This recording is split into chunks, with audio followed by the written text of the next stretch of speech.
ভারতে অবৈধভাবে অবস্থানরত বাংলাদেশি ও রোহিঙ্গাদের বিরুদ্ধে আবারও কঠোর পদক্ষেপ নিতে যাচ্ছে দেশটির সরকার। বিশেষ করে উত্তরপ্রদেশ ও মহারাষ্ট্রে এ তৎপরতা আরও জোরদার করা হয়েছে। উত্তরপ্রদেশে মুখ্যমন্ত্রী যোগী আদিত্যনাথের নেতৃত্বাধীন সরকার অবৈধ বাংলাদেশি ও রোহিঙ্গা অভিবাসীদের বিরুদ্ধে কঠোর অভিযান চালানোর নির্দেশ দিয়েছে।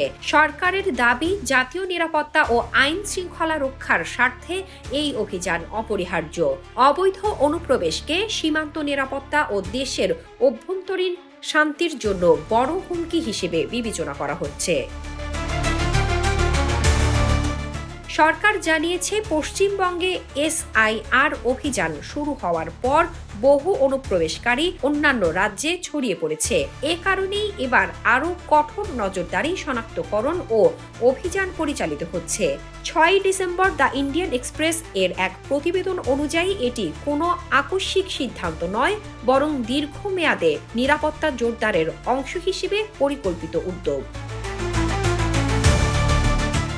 মুখ্যমন্ত্রী যোগী আদিত্যনাথ পুনরায় স্পষ্ট করে বলেছেন, জাতীয় নিরাপত্তা নিয়ে কোনো আপোষ করা হবে না এবং অবৈধ অনুপ্রবেশ কঠোরভাবে দমন করা হবে। প্রতিবেদনে আরও উঠে এসেছে, চলমান যাচাই অভিযানে অবৈধ অনুপ্রবেশকারীদের একটি সুসংগঠিত নেটওয়ার্কের সন্ধান মিলেছে। বিভিন্ন জেলায় বিপুল সংখ্যক বাংলাদেশি ও রোহিঙ্গা সন্দেহভাজনকে শনাক্ত করা হয়েছে।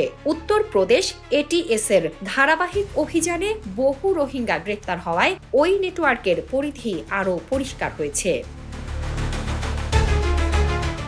রাজ্য সরকার জানিয়েছে, প্রতিটি বিভাগে ডিটেনশন সেন্টার স্থাপনের কাজ চলছে।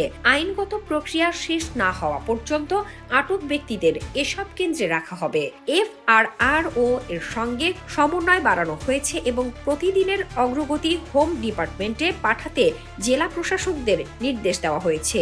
এদিকে গত সপ্তাহ থেকে SIR ইস্যুতে উত্তাল ভারতের রাজনীতি।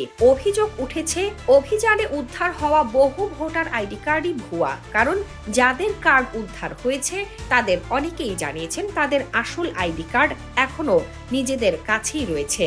এসব ঘটনার পর ভারতে অবৈধ বাংলাদেশি ও রোহিঙ্গা সহ সকল অনিয়মিত অভিবাসীর বিরুদ্ধে অভিযান আরও জোরদার করা হয়েছে।